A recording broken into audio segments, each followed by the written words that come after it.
আসসালামু আলাইকুম রহমতুল্লাহ। কথায় আছে যে ভাত ছিটালে কাকের অভাব হয় না। দর্শক, এটা প্রবাদ বাক্য। এটা কাক দিয়ে মানুষকে উপমা দিলেও প্রকৃতপক্ষে ভাত ছিটালে কিন্তু বর্তমানে মানুষের অভাব না হলেও কাকের অভাব অবশ্যই হচ্ছে। আগে যে সময় আমাদের কাক ডাকা ভোরে, অর্থাৎ কাকের ডাকে আমাদের ঘুম ভাঙতো, এখন কিন্তু ঘুম ভাঙে কিন্তু আমরা কাক খুঁজে পাই না, বা কাকের ডাকও আমরা পাই না। আগে যে পরিমাণে কাক ছিল, এখন কিন্তু তার 1% কাকও আমরা খুঁজে পাই না।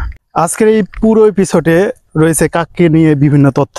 তো কাককে বলা হয় প্রকৃতির ঝাড়ুদার, এবং পাখিদের মধ্যে যতগুলো প্রাণী রয়েছে, মানে পাখিদের মধ্যে যত প্রজাতির পাখি রয়েছে তার মধ্যে কাককে মনে করা হয় সবচেয়ে বুদ্ধিমান প্রাণী। কাককে বলা হয় প্রকৃতির ঝাড়ুদার, কারণ এই কাক একমাত্র প্রাণী বা পাখি যারা কিনা প্রকৃতি থেকে বিভিন্ন ধরনের ময়লা আবর্জনা এবং যে পোকামাকড় এবং অন্য অন্য ক্ষতিকারক পোকামাকড় কিন্তু খেয়ে আমাদের প্রকৃতিকে পরিষ্কার রাখে। পৃথিবীতে প্রায় 40 প্রজাতির কাক রয়েছে, এবং এশিয়া মহাদেশে মনে করা হয় যে কাকের উৎপত্তি, অর্থাৎ কাক এশিয়া মহাদেশেরই একটা পাখি, এবং আস্তে আস্তে বিভিন্ন আফ্রিকা সহ বিভিন্ন মহাদেশের মধ্যে ছড়িয়ে পড়ে এটি। তো আপনারা এই যে এদিক যে পুরো যে মাঠটা দেখতে পাচ্ছেন, আগে কিন্তু এই মাঠের মধ্যে প্রচুর পরিমাণে গমের আবাদ হতো।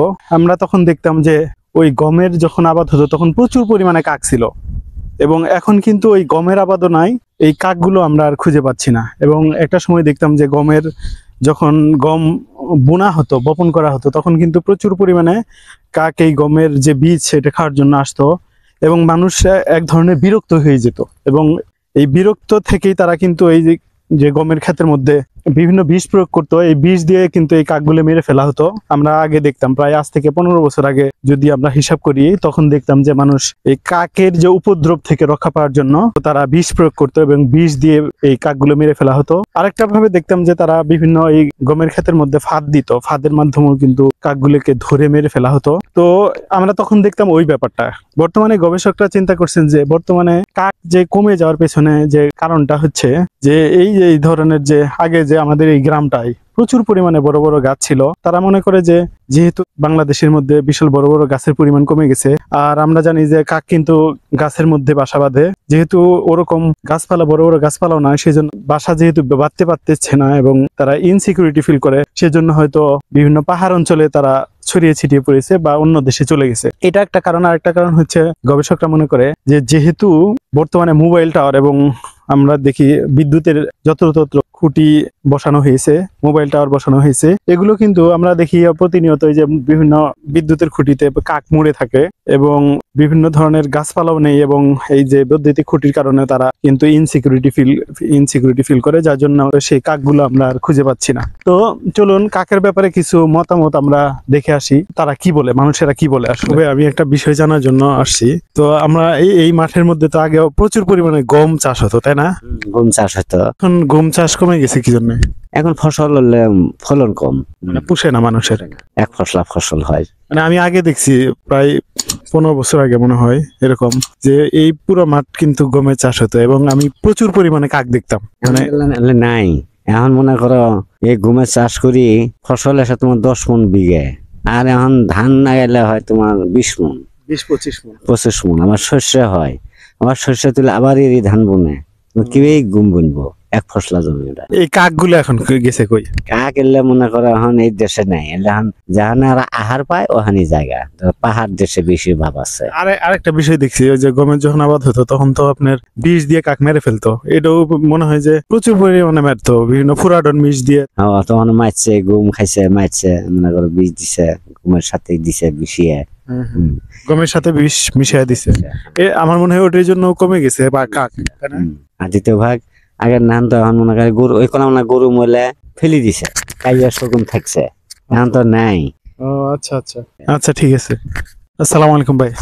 ওয়ালাইকুম আসসালাম ওয়া রাহমাতুল্লাহি ওয়া বারাকাতুহু। ভাই, আমি একটা বিষয় শোনার জন্য আপনার কাছ থেকে কথা বলতেছি। সেটা হলো এই আমাদের এই ইয়ের মধ্যে জমির মানে মাঠের মধ্যে তো প্রচুর পরিমাণে গমের আবাদ হতো, এখন হয় না কি জন্য?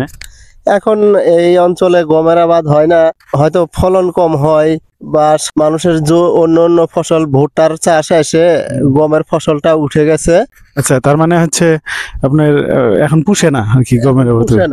তো আমি আর একটা বিষয় মনে করে দেই, আপনি তো দেখছেন মনে হয় যে যখন গম আবাদ হতো প্রচুর পরিমাণে কাক ছিল, তাই না? এখন কাক ওগুলো পাওয়া যায় না, কারণটা কি? এখন আমাদের অঞ্চলে তো বহুত গাছপালা আগে ছিল, এখন তো বর্তমানে কোনো গাছপালা নাই, বড় গাছপালা নাই, তার জন্য আমাদের অঞ্চলে অত কাক নাই। তারপরে এই যে গম যখন আবাদ হতো তখন কিন্তু প্রচুর পরিমাণে কাক গমের যে বীজগুলো এগুলো খাইতো, এবং মানুষ জমির মধ্যে কিন্তু বিষও দিছে, ফুরাডন বিষ সহ অন্য অন্য বিষ দিত, তাই না? এটা কি কাকের পরিমাণ কমে যাওয়ার কারণ হতে পারে? হ্যাঁ, এটার জন্য ফুরাডন বিষ অন্যান্য বিষের কারণেও হয়তো কিছু কাক মরে যেতে পারে, এর জন্য কাক এই অঞ্চলে কমে গেছে। শুধু এই অঞ্চল বলতে প্রায় আমাদের বাংলাদেশে কাকের পরিমাণ আসলে কমছে। বাংলাদেশ সহই কাক খুবই কম এখন। আপনি তো দেখছেন না, প্রচুর কাক আগে। হ্যাঁ, আগে ছিল, অনেক কাক ছিল। আমরা একটা জিনিস জানতাম যে কাকের ডাকেই কিন্তু ঘুম থেকে উঠতাম, এখন আর ঘুম থেকে উঠেও কাক দেখি না আমরা। আগে আমরা ঘুম থেকে জাগতাম কাকের ডাক শুনে, কিন্তু এখন আর ঘুম থেকে জাগেও কাক নেই, পাওয়া যায় না, ওইরকম কাক নেই। আচ্ছা, ঠিক আছে। আসসালামু আলাইকুম কাকা। ওয়ালাইকুম সালাম। আপনি তো অনেক বছর থেকে আবাদ করেন। আমি একটা বিষয় শোনার জন্য আসছি, সেটা হলো আগে তো গমের আবাদ প্রচুর হয়েছে, এখন হয় না কি জন্য? পুষে না, মনে গম দিয়ে তো আর ওইরকম ফসল, ভুট্টা বেশি হয় গমের চেয়ে, এই কারণে গমের আবাদ কম। আর একটা বিষয়, আগে প্রচুর ওই যে গমের আবাদ হয়েছে, মানে কাক, ভুট্টার আবাদ আছে, কাক প্রচুর বেশি রকম। এখন তো কাইয়ে নাই গিয়ে বলা যায়, দেহি না কাইয়ে। হ্যাঁ, কারণটা কি? কাক কমে গেছে কারণটা কি? কিন্তু কাইয়ে তো দেহি না, হয়তো বৃষ্টি ছিলি হয়তো তখন মরছে, এখন ওই পর্যন্ত থিনি হয়তো, এখন আর কাইয়ে তো দেহি না কোনো ঠেন। আর গাছপালাও তো নাই এরকম বড়। গাছই নেই দেশত, করে গাছ আছে, বড় গাছ নেই। আগে বড় বড় আমের গাছ থাকছে, ওইলের মধ্যে কায়ের ভাষা থাকছে, এখন তো উল্লের নাই কি করে ভাষা দিব, করে থাকে। কত তেঁতুলের গাছ আছে, কত শগুন, চিল, এখন তো লেড়াও দেখি না। আগে তো বড় বড় গাছ আছিল, বড় বড় গাছ, অনেক গাছ আছিল, এখন তো উল্লের নেই কি, গাছই নেই। আচ্ছা, ঠিক আছে। তো কাককে বলা হয় সবচেয়ে বুদ্ধিমান একটা প্রাণী। আর কাকের ব্যাপারে রয়েছে বিভিন্ন ধরনের গল্প। আমরা দুনিয়াবি ক্ষেত্রে যে ইসুপের, যে গ্রিকের একজন ছেলে ইসুপের যে গল্প রয়েছে কাক এবং তার যে বুদ্ধিমত্তা, আমরা জানি যে কাক অনেকক্ষণ পানির জন্য খোঁজাখুঁজি করার পরে অনেক দূরে একটা কলসের মধ্যে একটু পানি খুঁজে পায়, এবং পানিটা ছিল কলসের একবারে নিচে, এবং নুড়ি পাথর আস্তে আস্তে সেখানে ওই কলসের মধ্যে ফেলানোর মাধ্যমে কিন্তু কাক পানিটা খেতে পেরেছিল, কারণ পানিটা উপরে এসেছিল। এরকম কাকের বুদ্ধিমত্তা নিয়ে আমরা কিন্তু অনেক গল্প, দুনিয়াবি গল্প শুনে থাকি। এছাড়াও কাককে নিয়ে অনেক গল্প রয়েছে। তো কাকের প্রশংসার সূচক গল্প যেমন রয়েছে, কাককে আবার নিচু করার জন্য কিন্তু গল্প রয়েছে। যেমন আমরা একটা প্রবাদ আমরা প্রতিনিয়ত পড়ে থাকি যে কাক কুকিল একই বর্ণ, স্বরে কিন্তু ভিন্ন ভিন্ন। তো এখানে বলা হয় কাক দেখতে কালো এবং কুকিলও দেখতে কালো, কিন্তু কুকিলের সুর বা গান আমরা শুনতে চাই, কিন্তু কাকের যে কর্কশ শব্দ এটা কিন্তু আমরা শুনতে চাই না। তো মানুষের গল্পগুলোর মাধ্যমে কিন্তু কাককে ছোট করা হয়, আবার কাককে অন্য দিক দিয়ে বুদ্ধিমান হিসেবেও বিবেচনা করা হয়। তবে দেখুন, ধর্মীয় গ্রন্থ থেকে আমরা যেটা জানি, যেটা কোরআনের মধ্যে সূরা মায়েদার 27 থেকে 31 নং আয়াতে আল্লাহ তাআলা কাকের ব্যাপারে একটা কথা বলছে যে পৃথিবীর প্রথম মানব হযরতে আদম আলাইহিস সালামের দুজন সন্তান ছিলেন, একজন হচ্ছে হাবিল এবং একজন হচ্ছে কাবিল। তো কোন একটা কারণবশত হাবিলকে মেরে ফেলা হয় কাবিল কর্তৃক, অর্থাৎ কাবিল হাবিলকে মেরে ফেলে, এবং তার মৃতদেহকে ঢেকে রাখার জন্য যখন কাবিল বুদ্ধি পাচ্ছিল না, তখন কিন্তু আল্লাহ তাআলা একটা কাক পাঠিয়ে দেয়, এবং এই একটা কাক আরেকটা কাককে মেরে ফেলে, এবং ওই মৃত কাককে কিন্তু অন্য কাকটি কিন্তু মাটিতে চাপা দিয়ে রাখে। এবং এই বুদ্ধি থেকে কিন্তু কাবিল একটা বুদ্ধি পায় যে মানুষকেও এইভাবে চাপা দেওয়া যাবে মাটির নিচে, বা মাটিতে কবর দিয়ে তাকে তার যে মৃতদেহটা হাইড করা যাবে। এটা কিন্তু বুদ্ধিমত্তারই পরিচয় রয়েছে। এই ঘটনার মাধ্যমে কিন্তু কাকের বুদ্ধিমত্তার পরিচয় ফুটে ওঠে।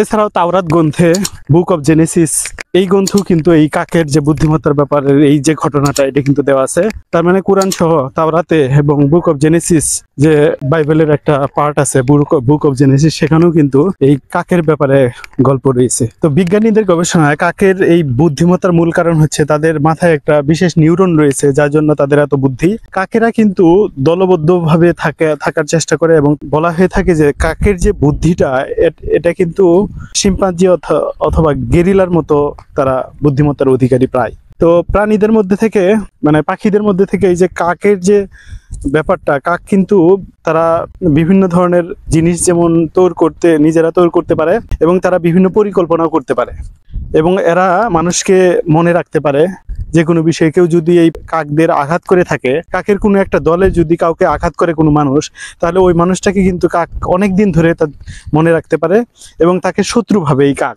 এবং যে কোনো সুযোগ মতো তাকে কিন্তু আঘাত করতে পারে। তো আমরা আগে দেখতাম যে কোথাও কোনো কাক মরে গেলে পরে কিন্তু তারা ইজিতে ওই কাকটাকে তারা উদ্ধার করতো এবং উদ্ধার করে নিয়ে যেয়ে তারা মাটিতে ঢেকে রাখতো। তো তাদের পরিকল্পনা এবং তাদের যে বুদ্ধিমত্তাটা কিন্তু মানে অন্য অন্য পাখিদের চাইতে অনেক উন্নত। আগে আগে যেটা দেখতাম আমরা, যে এই কাকেরা কিন্তু বিভিন্ন গাছের মধ্যে দলবদ্ধভাবে তারা বসে থাকতো এবং বলা হয়ে থাকে যে যে কোনো ব্যাপারে যখন সিদ্ধান্ত নিতে হয় তারা দলবদ্ধভাবে একখানে জড়ো হয় এবং তারা কিন্তু কা কা শব্দ করে তাদের যে সম্মতি জানায়, অথবা এই কা কা শব্দ দিয়েই কিন্তু তারা তাদের যে কোনো মতের মধ্যে যদি ভিন্নতা থাকে বা মতের মধ্যে যে দ্বিমত যদি থাকে, তাহলে তা কা কা শব্দ দিয়েই কিন্তু তারা না করে থাকে।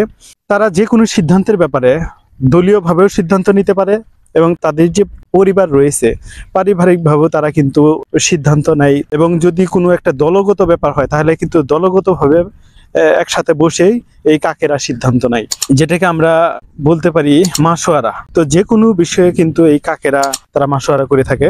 তো কাকের ব্যাপারে এই ছিল বিভিন্ন তথ্য।